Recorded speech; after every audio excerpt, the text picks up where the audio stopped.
यहाँहरू सबैजनालाई फेरि पनि आजको यस नेपाली बाइबल सर्वेमा स्वागत गर्न चाहन्छु। साथै सबैजनालाई जय मसीह। परमेश्वरलाई महिमा भएको होस्। उहाँले हामीलाई दिन प्रतिदिन आफ्नो सुरक्षामा र आफ्नो उपस्थितिमा हामीलाई सम्हाल्नुहुन्छ अनि दिन प्रतिदिन उहाँको वचनको निम्ति हामीलाई उहाँले मौका र अवसरहरू दिइरहनु भएको छ। उहाँको नाउँलाई बढाइ गर्दछौँ अनि हामी लगातार क्रमिक रूपमा यो सर्वेलाई अगाडि बढाउँदैछौँ।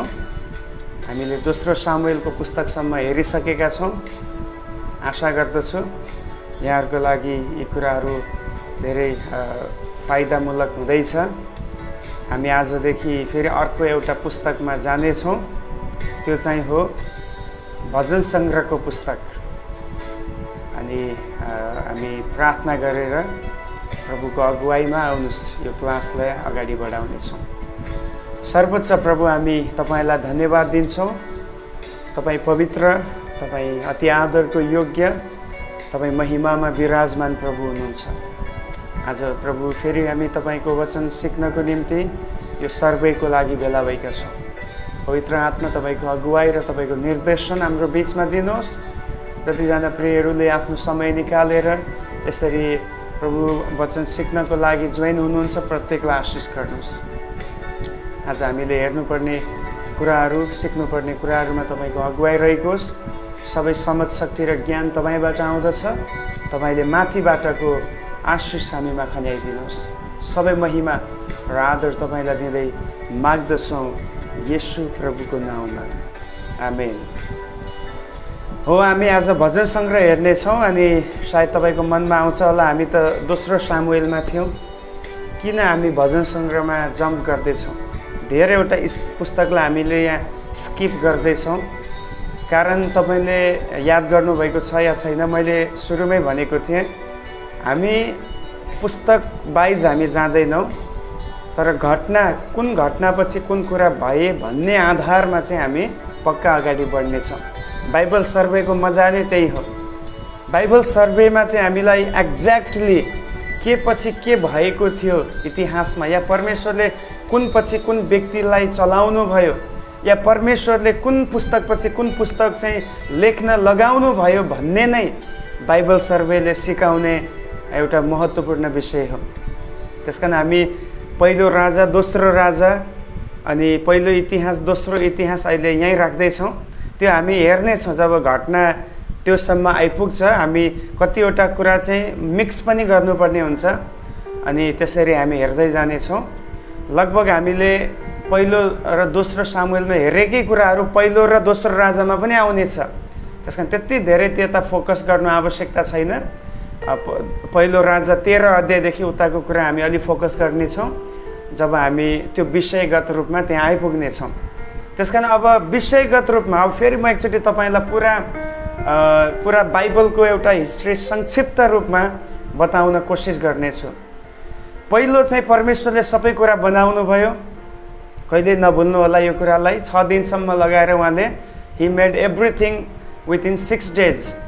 परमेश्वरले 6 दिनसम्ममा सबै कुरा बनाउनु भयो। अनि त्यसपछि उहाँले मानिसलाई बनाउनु भयो। आदम र हव्वा उहाँकै स्वरूपमा र प्रतिरूपमा बनाइकन तिनीहरूलाई लगेर अदनको बगैँचामा राख्नुभयो। परमेश्वरले उनीहरूलाई आफ्नो महिमाले, आफ्नो आशिषले, आफ्नो उपस्थितिले यो अदनको बगैँचामा भएका यी आदम र हव्वा र त्यो ठाउँलाई उहाँले ढाकिदिनु भएको थियो। तर जब उनीहरू पापमा गिर्दछन्, परमेश्वरले तिनीहरूलाई अदनको बगैँचाबाट निकालिदिनु भयो। त्यसपछि मानिसको वृद्धि भएको हामी पाउँदछौँ। मानिसको अगाडि बढेको उनको जीवनशैली र परमेश्वरको जुन आज्ञा थियो फल्दै फुल्दै वृद्धि हुँदै जाऊ भन्ने, त्यो चाहिँ बढेको हामी देख्दछौँ। मानव सभ्यताको, मानव जातिको विकास भएको हामी देख्दछौँ। अनि हामी सबैलाई थाहा छ 2वटा आदमका छोराहरू थिए, कैन र हाबिल। अब कैनले हाबिललाई धोका दिएर मार्दछ अनि परमेश्वरले पछि गएर हाबिलको सट्टामा अर्को एउटा छोरालाई दिनुहुन्छ जसको नाम शेत थियो। अब यो 2वटा छोराबाट 2वटा जाति, 2वटा वंश दुईवटा जेनेरेसन अगाडि बढेको हामी पाउँदछौँ। कैनको वंशले चाहिँ सधैँभरि दुष्टतालाई, शैतानिक कार्यहरूलाई, सांसारिक कुराहरूलाई अपनाएर त्योतिर बढेको हामी देख्दछौँ। यता हाबिलको सट्टामा जन्मिएको सेतको वंशबाट चाहिँ एउटा असल परमेश्वरको पछि लाग्ने, परमेश्वरलाई खोज्ने, धार्मिकताको चाहना गर्ने वंश अगाडि बढेको हामी देख्दछौँ।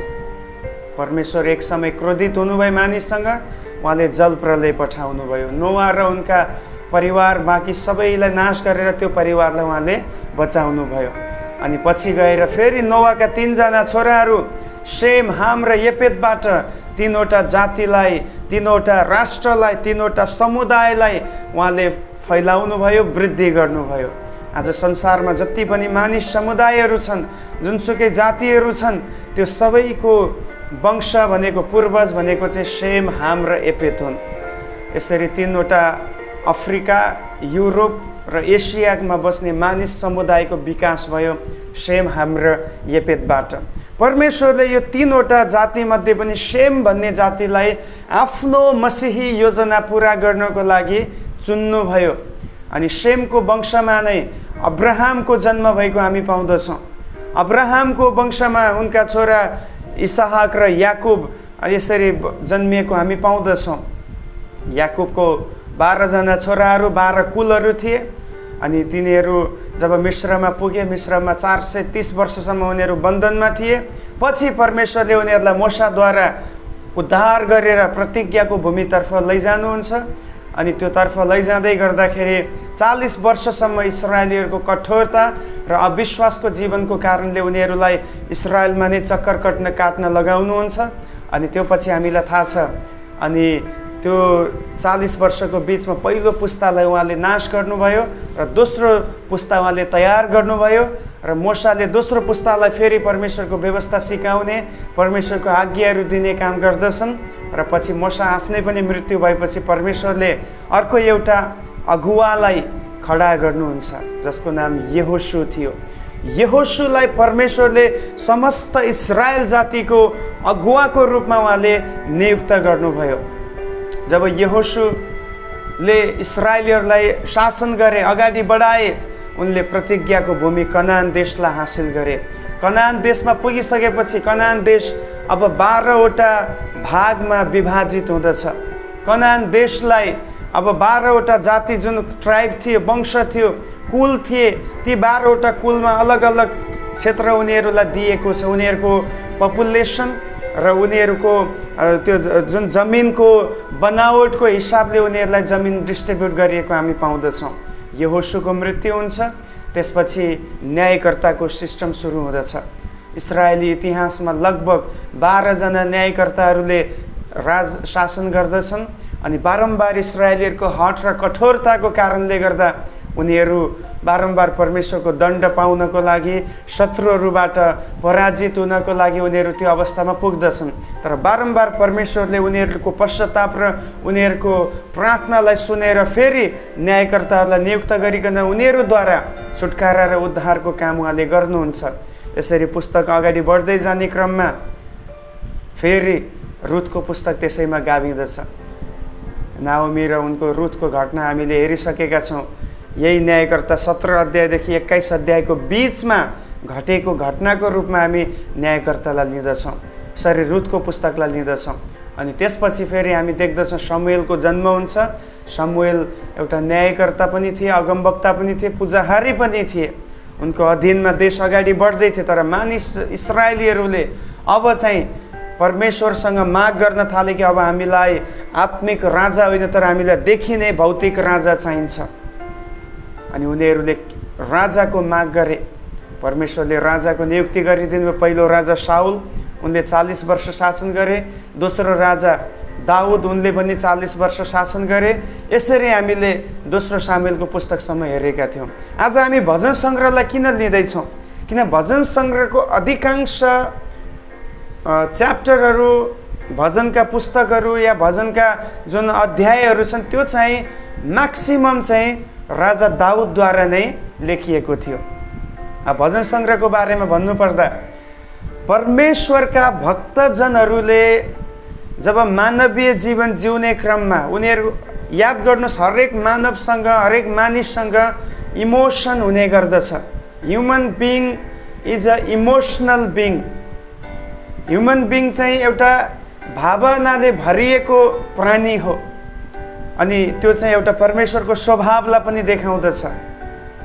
वी हेभ एन इमोसन, हामीमा भावना छ अनि कतिपटक हामी हाम्रो भावनालाई हामी विभिन्न एक्सप्रेसनहरूद्वारा हामी त्यसलाई देखाउने गर्दछौँ, एक्सप्रेस गर्ने गर्दछौँ। ओ भजन सङ्ग्रहको पुस्तक चाहिँ परमेश्वरका भक्तजनहरू जब उनीहरू दुःखबाट गए त्यो बेलामा उनीहरूको भावना कस्तो भयो त्यो कुरालाई उनीहरूले एक्सप्रेस गरे, त्यहाँ प्रार्थना गरे, दुःखको गीतहरू रचे। जब उनीहरू आनन्द र विजय र खुसियालीको अनुभवबाट गए उनीहरूले त्यहाँ एउटा विजयको उत्सवको प्रशंसाका गीतहरू त्यहाँ रचेको र गाएको हामी पाउँदछौँ। त्यस कारण यो चाहिँ डिपेन्ड हुँदछ कि भक्तजनहरूले कस्तो फिल गर्दथे उनीहरूको जीवनमा। त्यो समयमा परमेश्वरलाई याद गरेर उनीहरूले एक्सप्रेस गरेको एउटा पुस्तक हो भजन सङ्ग्रहको पुस्तक। अनि यहाँ चाहिँ हामी एउटा रियल प्रार्थना देख्दछौँ, द रियल प्रेयर। खास वास्तवमा प्रार्थना कस्तो हुनुपर्ने भन्ने कुरा चाहिँ भजन सङ्ग्रहमा हामी देख्दछौँ। धेरै पटक हाम्रो प्रार्थना चाहिँ बनावटी हुँदछ। जसरी ब्युटिसियनहरूले आफ्नो दागहरू या केही चाउरी परेको या कुनै काहीँ केही खोट लागेको छ त्यसलाई ढाक्नको लागि मेकअप गर्ने गर्दछ, त्यस्तैचोटि कतिचोटि हाम्रो प्रार्थना पनि मेकअपवाला प्रार्थना हुँदो गर्छ। प्रिय परमेश्वरले त्यस्तो मेकअपवाला प्रार्थना या बनावटी प्रार्थना या भित्र अर्कै छ बाहिर अर्को एउटा एक्सप्रेस गर्ने प्रार्थना ही डजन्ट लाइक दिस। परमेश्वर चाहनुहुन्छ हामी जेन्युनली हृदयभित्रको अवस्थालाई एक्सप्रेस गर्ने व्यक्ति बन्न सकौँ। त्यसकारण भजनको पुस्तकमा चाहिँ हामी भजन सङ्ग्रहको पुस्तकमा हामी पाउँदछौँ भक्तजनहरूको जुन रियालिटी थियो त्यही कुरा उनीहरूले एक्सप्रेस गरेको छ नि, that is called a real prayer. त्यो चाहिँ साँचो प्रार्थना हो। अनि परमेश्वरले उनीहरूलाई बारम्बार उनीहरूको प्रार्थनाको उत्तर पनि दिनुभएछ, किन जहाँ साँचो प्रार्थना हुन्छ त्यहाँ उत्तर पनि आउने गर्दछ। यो बनावटी प्रार्थना गर्न बन्द गर्नुपर्छ प्रिय, त्यसले हामीलाई नै धोका पुर्याउँदछ। अनि यहाँ चाहिँ हामी त्यही देख्दछौँ, एउटा चाहिँ खुसी र विजयको अनुभव उनीहरूले पोखेको छ प्रशंसाको गीतहरू आराधनाको गीतहरूमा। अर्को चाहिँ उनीहरूले गल्ती गर्दाखेरि जुन एउटा फिल गर्दछ पश्चाताप गर्नुपर्ने, एक्सेप्ट गर्नुपर्ने कुराहरू, रिपेन्टेन्सका कुराहरू, त्यो एउटा दुःखदायी शब्दहरू त्यहाँ उनीहरूले चलाएको छ जो चाहिँ पश्चातापको प्रार्थनामा आउँदछ। जब उनीहरू डरबाट त्रासबाट भयभीत अवस्थाबाट गुज्रन्थे उनीहरूले सुरक्षाको लागि प्रार्थना गरेको हामी यहाँ पाउँदछौँ। अनि त्यसको साथसाथै उनीहरूले आफ्नो जीवन, आफ्नो परिवार, आफ्नो देश चाहिँ प्रभुमा अझ भक्तिपूर्ण रूपमा समर्पित भएर लाग्न सकोस् भनेर त्यो समर्पणताको गीतहरू पनि रचेको हामी पाउँदछ। एक किसिमले यो चाहिँ भजन सङ्ग्रहको पुस्तकलाई अब हामी क्रिस्चियन बाइबल अनुसार याद छ तपाईँलाई सुरुको हप्तामा सुरुको एपिसोडमा मैले बताएको थिएँ, यो भजन सङ्ग्रहको पुस्तक चाहिँ एउटा कवितात्मक पुस्तकको रूपमा लिइन्छ, यानि कि कवितात्मक शैलीमा लेखिएको पुस्तकको रूपमा चाहिँ यो पुस्तकलाई लिइदछ। अब यहाँ चाहिँ हामी देख्दछौँ एउटा कवितात्मक हिसाबमा अब कुनै घटनालाई पनि गानाको रूपमा कविताको रूपमा एउटा लिटरेचर, एउटा पोएट्री होइन, एउटा पोएटले जसरी पोएट्री लेख्दछ त्यसरी कविताको सङ्ग्रह हो भजन सङ्ग्रहको पुस्तक चाहिँ। रियल घटनाहरूलाई पनि एउटा चाखलाग्दो प्रकारले गीत जस्तो रूपमा बनाएको छ। अनि हामीले गाउने भजनको पुस्तकहरूमा कति नेपाली गीतहरू हामी गाउँछौँ, प्रिय धेरैवटा गीतहरू चाहिँ मानिसहरूको वास्तविक अनुभवहरूलाई त्यो गीतमा समेटिएको छ। अब आजकल कतिवटा गीतहरूको कुनै अर्थ हुँदैन, उनीहरूको जीवन एकातिर गइरहेको हुन्छ, गीत अर्कोतिर गइरहेको छ, त्यो अर्कै बेग्लै कुरा हो। तर म्याक्सिमम भजन सङ्ग्रहमा चाहिँ उनीहरूले फिल गरेको कुरालाई नै उनीहरूले त्यहाँ गीतमा रचेको, कवितामा रचेको कारणले यसलाई चाहिँ कवितात्मक पुस्तकको रूपमा राखेको हामी पाउँदछौँ। अब यो पुस्तक लेखिनुको उद्देश्य के थियो त? लगभग मैले उद्देश्य बताइसकेँ, तर पनि केही शब्दमा बताउनु पर्दा परमेश्वरलाई प्रशंसा, आराधना र पश्चाताप गर्नलाई हामीलाई प्रेरणा दिनको निम्ति। यानी कि जब हामी खुसीमा हुन्छ हामीले के गर्नुपर्छ? We have to praise our God. We should lift up our Lord Jesus Christ on high. हाम्रो प्रभुलाई हामी माथि उठाउनु पर्दछ अनि शब्दहरूद्वारा, हाम्रो एक्सप्रेसनद्वारा हामी उहाँलाई आदर गर्दछौँ। पश्चाताप गर्ने कुरा यहाँ हामीलाई सिकाइएको छ। यानी कि जब पनि हामीबाट परमेश्वरको विरोधमा कुनै कुराहरू हुँदछ, अभियसली हामी कोही पनि सिद्ध छैनौँ, हामीबाट अक्सर पाप हुने गर्दछ। जब तपाईँ आफ्नो बेडमा हुनुहुन्छ, सुत्नुभन्दा अगाडि एकचोटि आफ्नो माइन्डलाई तपाईँ घुमाउनुहोस्, बिहानदेखि बेलुकासम्म तपाईँको दिनचर्यालाई याद गर्नुहोस्, तपाईँले धेरैवटा आफ्नो पश्चाताप गर्नुपर्ने विषयहरूलाई थाहा पाउनुहुनेछ। अनि तपाईँले पश्चाताप गरोस् भन्ने उद्देश्यले नै परमेश्वरले भजन सङ्ग्रहको पुस्तक लेख्न लगाउनु भएको छ। अनि अर्को चाहिँ हामी मानिस हौँ, हामी कसैप्रति उत्तरदायित्व हाम्रो छ, हामी उहाँप्रति समर्पित हुनुपर्दछ भन्ने कुरा, एउटा आराधनाको जीवन कस्तो हुनुपर्दछ, हामीले कसरी आराधना गर्ने भन्ने विषयमा पनि यो पुस्तकमा लेखेको हामी पाउँदछौँ। अब यो पुस्तकको लेखकहरूको बारेमा हामी कुरा गर्नेछौँ, यो अलिकति इम्पोर्टेन्ट पनि छ। अब लेखकहरूको बारेमा चाहिँ भजन सङ्ग्रह यस्तो एउटा पुस्तक हो जसमा धेरैवटा लेखकहरूको रचनाहरू हामी पाउँदछौँ, धेरैवटा लेखहरू यसमा हामी पाउँदछौँ। वास्तवमा भजन सङ्ग्रहको जुन अब हामीले अध्याय भन्ने गर्छौँ, च्याप्टर भन्छौँ, वास्तवमा भजन सङ्ग्रहको पुस्तकलाई हामी अध्यायको रूपमा हामी 1 अध्याय 2 अध्याय भन्नु त्यति सुहाउँदैन, किनकि यो चाहिँ गीतको पुस्तक हो। जसरी हामीले गाउने भजनको पुस्तक छ, त्यसमा हामी यति नम्बर भजन, यति च्याप्टर भजन भन्दैनौँ, यति नम्बर भन्छौँ।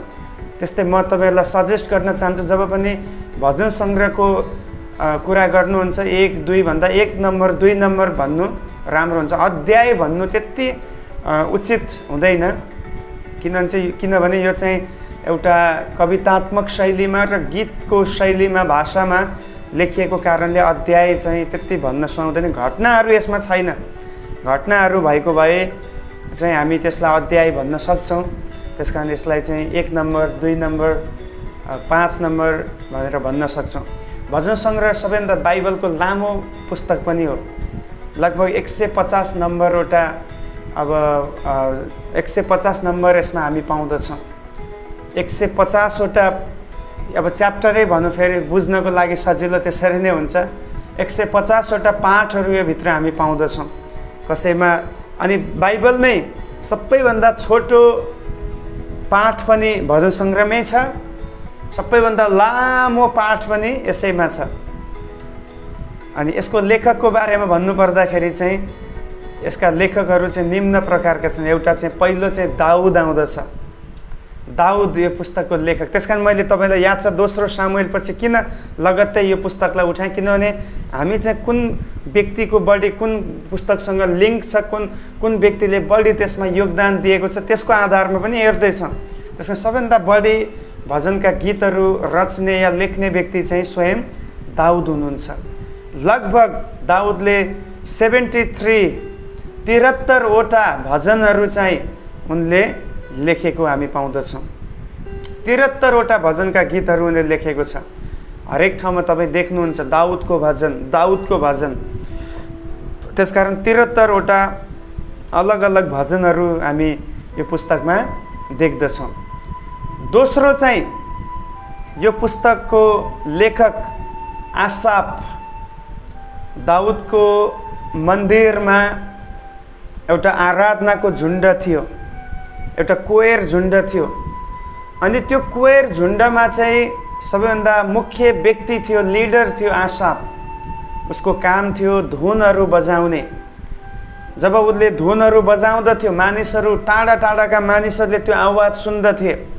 अनि त्यसपछि मानिसहरूलाई थाहा हुन्थ्यो कि ओहो अब चाहिँ आराधनाको समय आएको छ, हामी मन्दिरमा जाने समय आइपुगेको छ। त्यसमा एक प्रकारले मानिसलाई आराधनामा अगुवाई गर्ने व्यक्ति हुनुहुन्थ्यो आसाप। अनि आसापले 12वटा भजनका पाठहरू उनले लेखेका छन्। भजनका गीतहरू उनले 12वटा यस ठाउँमा लेखेको छन्, रचेको हामी पाउँदछौँ। त्यसपछि तेस्रो व्यक्ति कोरह वंशी भन्दछ। कोरह वंशीले 12वटा भजनका गीतहरू लेखेको छ। अब कोरह वंशी भन्नाले यो पनि एउटा आराधनाको झुन्डमा नै आउँदछ। तपाईँले जब इस्राएलीहरू मरुभूमिको यात्रामा थिए, त्यहाँ पनि कोरह वंशीले चाहिँ एक समयमा के गरे, विद्रोह गरे। अनि विद्रोह गर्दाखेरि चाहिँ त्यहाँ चाहिँ कतिलाई परमेश्वरले प्रहार गर्नुभयो। तर केही व्यक्तिहरू थिए जसले चाहिँ के गरे भन्दाखेरि पवित्र स्थानमा त्यहाँ चाहिँ त्यो वेदीको सिङ हुन्छ, त्यहाँनिर एउटा वेदी हुँदछ। अनि जसले त्यहाँ गएर शरण पर्दछ त्यहाँ चाहिँ उनीहरूलाई नमार्नको निम्ति प्रभुले आग्रह गर्नुभएको थियो। अनि परमेश्वरको दण्ड आएको बेलामा, परमेश्वरको क्रोध चाहिँ यो कोरह वंशीमा दन्किएको बेलामा केही कोरह वंशीहरूले चाहिँ गएर के गरे भन्दाखेरि त्यो सिङलाई उनीहरूले समातेर परमेश्वरबाट जीवनको निम्ति उनीहरूले एक किसिमले माग गर्दैछन्, जीवन माग गर्दैछन्। प्रभु हामीलाई नमार्नुहोस्, हामी पापी हौँ तर हामीलाई एकचोटि जिउने अधिकार दिनुहोस्। अनि उनीहरूको प्रार्थनालाई परमेश्वरले सुन्नुभयो, उनीहरूलाई जीवन दिनुभयो। त्यस कारणले गर्दा अब उनीहरूले अर्को दूसरा काम गर्न पाउने थिएन। उनीहरूलाई परमेश्वरले जीवन दान दिनुभयो त उनीहरू मारिनको लागि योग्य थिए, but God afforded them a life. परमेश्वरले उनीहरूलाई जीवन अफर गर्नुभयो। त्यस कारण अब उनीहरूले जीवनभरि नै परमेश्वरको भवनमा आराधनामा एउटा झुन्डको रूपमा सहायता गर्नुपर्ने काम कोरह वंशीले गर्दथे। अब सायद त्यहाँ कुनै धूप बाल्ने कुरा हुनसक्छ या जे पनि आराधनासँग सम्बन्धित एउटा एसिस्टेन्टले गर्ने काम हुन्थ्यो, त्यो चाहिँ कोरह वंशीले गर्ने गर्दथे। उनीहरूले लेखेका भजनहरू एकदमै सुन्दर छ। तपाईँले जब पढ्नुहुन्छ त्यहाँ पाउनुहुन्छ एकदमै असल असल भजनहरू, गीतहरू उनीहरूले रचेको छ, किनभने त्यो अनुभव उनीहरूमा डेभलप भएको हामी पाउँदछौँ। त्यसपछि 2वटा भजन चाहिँ सोलोमन राजाले पनि रचेको हामी पाउँदछौँ। 2वटा भजन उनले पनि यहाँ रचेको छ। उनले अलरेडी हितोपदेश र उपदेशक अनि श्रेष्ठ गीतको पुस्तक उनले लेखिसकेका छन्। तर उनको लेखेको कतिवटा गीत चाहिँ यो भजन सङ्ग्रहमा पनि 2वटा सामेल गरेको हामी पाउँदछौँ। अनि त्यसको साथसाथै मोसा, हेर्नुहोस् अब मोसा कहाँ पुरानो नियममा कहाँ थियो। मोसाले पनि एउटा भजनको पाठ यहाँ लेखेको हामी पाउँदछौँ। भजन सङ्ग्रह 90, psalms 90 number, it is written by Moses while he was in wilderness. जब ऊ मरुभूमिमा थियो त्यो समयमा उनले उत्पत्ति, प्रस्थान, लेवी, गन्ती, व्यवस्था यी 5वटा पुस्तक त लेखे। त्यसको साथसाथै एउटा गीत पनि उनले रचे जो चाहिँ भजन सङ्ग्रहमा समावेश गरिएको छ, भजन सङ्ग्रह 90। अनि मोसाको एउटा त्यहाँ कुरा के छ भने परमेश्वरको उपस्थितिमा उनले यसरी भने, मानिसको आयु चाहिँ मुस्किलले 80 वर्ष छ अरे, 80 वर्ष जिउनेछ। अब यही मोसाले उत्पत्तिको पुस्तकमा लेखेको छ कि अब मानिस चाहिँ 120 वर्ष बाँच्नेछ। ध्यान दिनुहोस् है, म तपाईँलाई एउटा गहिरो कुरा बताउँदैछु। उत्पत्तिको पुस्तकमा परमेश्वरले मानिसको आयु घटाएर तोकिदिनु भयो, नाउ 120 इयर्स, 120 वर्षसम्म अब मानिस बाँच्ने छ भनेर यही मोसाले लेखे त्यो कुरा, किन लेखक त मोसा हो। तर अब यही मोसाले भजन सङ्ग्रह 90मा भन्दाखेरि लेख्दैछ कि मानिसको आयु चाहिँ मुस्किलले 80 वर्ष हुनेछ। अब तपाईँ विचार गर्नुहोस् यो फरक किन उनले लेखे।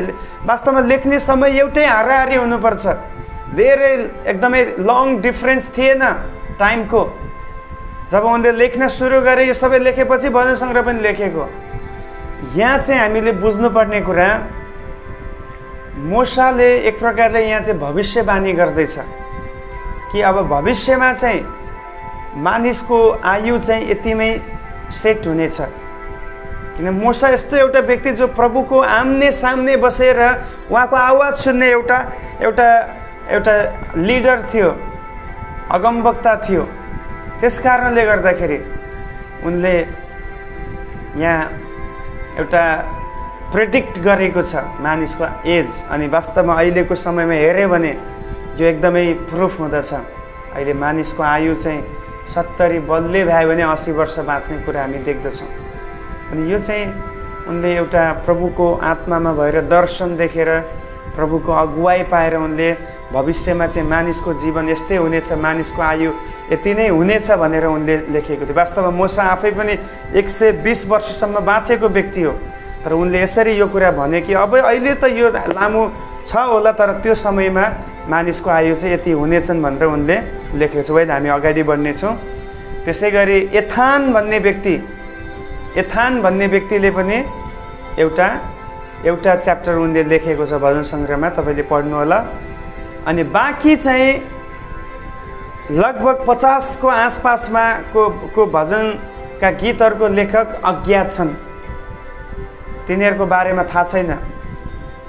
अब त्यो को लेखक थियो हामीलाई थाहा छैन। अब धेरैले भन्ने गर्छन् कतिमा एज्रा पनि लेखक थिए, किन एज्रा एउटा शास्त्री थियो, उनले पनि केही कुरा लेखे भन्ने कुरा अनुमान गर्छन्। अनि कतिले चाहिँ अब सामुएलले पनि लेखे भनेर पनि भन्दछन्। अब वी डोन्ट नो, किन नाम बताइएको छैन, त्यसकारण हामी त्यसलाई अज्ञात नै भनेर सम्झिनु उचित हुन्छ। जतिजना लेखकको नाम त्यहाँ बताएको थियो मैले तपाईँलाई बताइसकेको छु। फेरि एकचोटि म दोहोऱ्याउँछु। भजन सङ्ग्रहका लेखकहरू, पहिलो दाउद जसले 73 वटा भजन लेखे, दोस्रो आसाफ जसले 12 वटा भजन लेखे, तेस्रो कोरा वंशी जसले 12 वटै लेखे, सोलोमन चौथो उनले 2 वटा लेखे, पाँचौँमा मोसा जसले एउटा भजन सङ्ग्रह लेखे, अनि अन्तिममा एथान उनले पनि एउटा लेखे। बाँकी भजनका लेखकहरू चाहिँ अज्ञात छन्। अब बाँकी कतिवटा भजनका लेखक भजनहरू चाहिँ अज्ञात छन् भन्ने कुरा तपाईँले हिसाब गर्नुहोला। मैले तपाईँलाई सङ्ख्या दिइसकेँ 150मा, बाँकी मैले बताएको नम्बर माइनस गर्नु, जति रहन्छ त्यो चाहिँ त्यसको लेखकहरू चाहिँ अज्ञात हुन्। अलिकति काम तपाईँलाई पनि दिउँ, सबै मैले बताइदिएँ भने फेरि तपाईँले के गर्नुहुन्छ, मेहनत गर्नुपर्छ है। अब मिति, कुन समयमा भजन सङ्ग्रह लेखियो, द रिटर्न डेट, लेखिएको मिति। अब यसमा चाहिँ लामो मिति आउँछ, प्रिय, लामो मिति, किनभने मोसाको नाम पनि यहाँ आएको छ, अनि यता फेरि दाउदको नाम पनि आएको छ।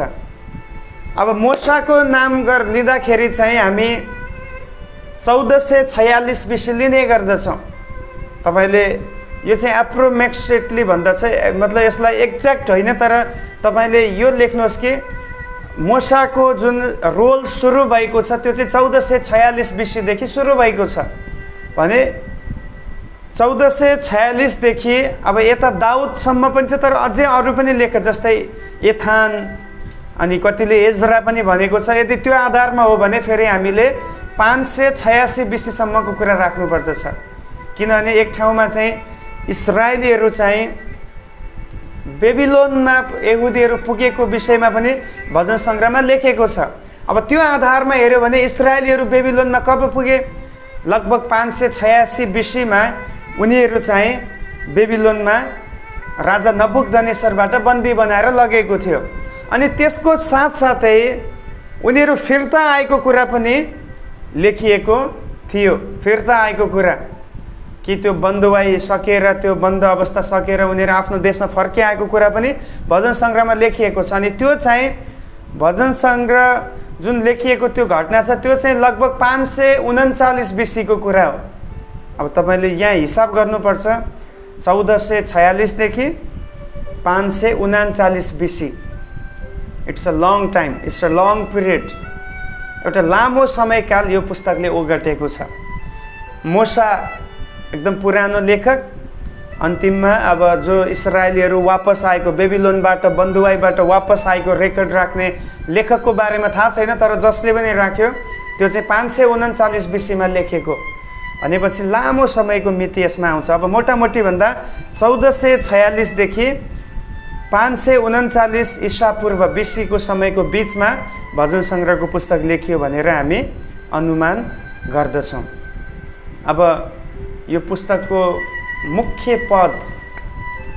पद हामी पढ्नेछौँ। की भर्स सबैलाई कण्ठ छ। Let every breath that has praise the Lord. श्वास हुने हरेक प्राणीले परमप्रभुको प्रशंसा गरोस्। भजन सङ्ग्रह 150 को 6 पद, सबैभन्दा लास्ट पद, पुरा पुस्तकको की वर्ष यो चाहिँ पुरा भजन सङ्ग्रहलाई लिड गर्ने र इन्ट्रोड्युस गर्ने र त्यसलाई एक्सप्लेन गर्ने पद हो साम्स 150 वर्स 6। यहाँ लेखिएको छ, सास हुने हरेक प्राणीले परमप्रभुको प्रशंसा गरोस्। Hallelujah. Let every breath that has praise the lord. सास हुने हरेक प्राणीले परमप्रभुको प्रशंसा गरोस्। अब पुरा पुस्तकलाई चिनाउने पद यही हो। अब तपाईँले बुझ्नुभयो होला के मकसदले यो पुस्तक लेखियो त। मेन उद्देश्य यो पुस्तक लेख्नुको यही छ कि मानिसलाई परमेश्वर केन्द्रित बनाउनु, मानिसलाई परमेश्वरको आराधनाको निम्ति समर्पित गर्नु। चाहे त्यो पश्चाताप गरेर होस्, चाहे त्यो प्रार्थना गरेर होस्, अन्तर्विन्ती या अर्जविन्ती प्रार्थना गरेर होस्, या त्यो प्रशंसा र जय जयकारको गीत गाएर होस्, जुनसुकै कारणले भए पनि आज तपाईँ र म चाहिँ परमेश्वरमा नै आश्रित हुनुपर्दछ र उहाँलाई नै हामीले हाम्रो जीवनको हरेक कुराहरू बुझाउनु पर्दछ। वास्तवमा तपाईँ र म सृजना गरिएकै उहाँको आराधनाको लागि हो। God has created us to worship his name. अनि आराधना भन्ने बित्तिकै हामी धेरै पटक यसलाई एकदमै सङ्कुचित मनले हामी लिने गर्दछौँ। केही समय गिटार बजाएर अनि किबोर्ड बजाएर, ड्रम सेट बजाएर, झ्याली बजाएर, ताली बजाएर गाइन्छ गीत, अनि ओ हालेलुया भनेर हामी मुख खोलेर उहाँलाई उचाल्दछौँ। त्यतिमा हामी सीमित भएको छ। आजको नेपाली मण्डलीहरू चाहिँ यतिमा मात्रै सीमित भएको छ। र जब हामी बाइबललाई ठिकसँग पढ्दछौँ त्यो मात्र आराधना, that is one of the part of the worship. तर त्यसको अलावा अरू पनि धेरै क्षेत्रहरू छ। वास्तवमा मैले बारम्बार भन्ने गर्दछु यूहन्ना 4:24, परमेश्वरले केवल आराधनालाई खोज्नु भएको होइन। He doesn't seek the worship but he is looking for a true worshipper. Hallelujah. उहाँले साँचो आराधकलाई खोज्दै हुनुहुन्छ। त्यसकारण मैले अक्सर भन्ने गर्दछु आराधना होइन प्रभुलाई चाहिएको, आराधक चाहिएको हो। त्यसकारण तपाईँ र म चाहिएको हो। हालेलुया। यदि तपाईँ र म आराधक हौँ भने हामीले बोल्दा पनि प्रभुको आराधना हुँदछ, हामीले हेर्ने कुराबाट प्रभुको आराधना हुँदछ, हामीले सोच्ने सोचाइबाट प्रभुको आराधना हुँदछ, हामीले गर्ने एक एक एक्टिभिटिजहरूद्वारा उहाँको आराधना हुँदछ। हालेलुया। सो तपाईँ डिसाइड गर्नुहोस्, तपाईँ आराधक बनेर जिउँदै हुनुहुन्छ या जिउन चाहनुहुन्छ या केवल आराधना मात्रै चढाउन चाहनुहुन्छ। प्रिय, आराधना मात्र चढाउँदै हुनुहुन्छ भने you are doing wrong thing, because God is not looking for only worship. परमेश्वरलाई एउटा आराधक चाहिएको छ, आत्मा र सत्यतामा आराधना गर्ने आराधक। यानि कि एउटा आराधक चाहिँ सत्यतामा खडा हुने व्यक्ति हुनुपर्दछ र आत्मामा चल्ने व्यक्ति हुनुपर्दछ। यो it is not all about the physical things. धेरै पटक हामी शारीरिक कुरालाई प्रभुको राज्यमा जोड्ने गर्दछौँ। No, that's not the worship, that is not the symptoms of worshipper. आत्मिक कुराहरूको खोजी गर्ने, आत्माका कुराहरूलाई चाहना गर्ने, परमेश्वरको आत्मिक राज्यको निम्ति समर्पित हुने व्यक्तिहरू आराधक। इस्राएली इतिहासमा धेरै व्यक्तिहरूले बलिदान चढाए, विभिन्न कुराहरू उनीहरूले मक्ख पार्नको लागि प्रभुको अगाडि ल्याए, तर but God rejected them and their sacrifices. Why he rejected? The only thing is they were not a true worshipper. They just want to show something that they are righteous people, but in actually they are not righteous in their heart. They are just a religious people. उनीहरू केवल धर्म कर्म गर्ने व्यक्ति थिए, but they are not a righteous. उनीहरू धर्मी थिएन। There is big difference between righteous or religious. Religious is one. Religious भनेको चाहिँ त्यो व्यक्ति हो जो चाहिँ केवल देखावटी काम मात्रै गर्दछ, वास्तवमा उसको जीवन त्यो अनुसार छैन. बट राइचियस इज वान, जसले चाहिँ जस्तो गर्दछ त्यो अनुसार उसको लाइफ स्टाइल पनि हुँदछ. अनि यहाँबाटै तपाईँले र मैले जाँच्नु पर्दछ म रिलिजियस हो कि राइचियस हो. अनि याद गर्नु, जबसम्म हामी राइचियस भएर धर्मी भएर प्रभुलाई आराधना गर्दैनौँ तबसम्म हामी जेसुकै गरौँ ही डजन्ट एक्सेप्ट अल द्याट. त्यस कारण मेरो आज प्रार्थना यही छ, जब हामी दाउदको कहानी या भजन सङ्ग्रहको कुराहरू हेर्दछौँ हामी परमेश्वरलाई आराधना गर्ने आराधकमा हामी बदल्न सकौँ. If you are a true worshipper then your action should be like a worshipper. तपाईँको कामहरू पनि वर्शिपरको जस्तै हुनुपर्दछ. केवल तपाईँ चर्चमा आउँदाखेरि या सङ्गतिमा भेला आउँदाखेरि राम्रो देखा पर्ने होइन, तर तपाईँ काम गर्ने क्षेत्रमा, तपाईँ हिँड्ने बाटोमा, तपाईँ बस्ने घरमा, तपाईँको साथीहरूको सङ्गतमा तपाईँ कस्तो हुनुहुन्छ यसले देखाउँदछ. त्यस कारण भजन सङ्ग्रह 150 को 6 मा भने जस्तै हुन सकोस् हामीमा श्वास छ भने हामी साँचो आराधक बनेर उहाँलाई उचाल्न सकौँ. हालेलुया. आजको यो क्लासबाट प्रभुले यहाँहरू सबैलाई आशिष दिनुभएको होस्. भोलि फेरि हामी यसै पुस्तकमा अझ अगाडि बढ्नेछौँ. तबसम्मको लागि यहाँहरू सबैलाई प्रभुले आशिष दिनुभएको होस्. जय मसीह.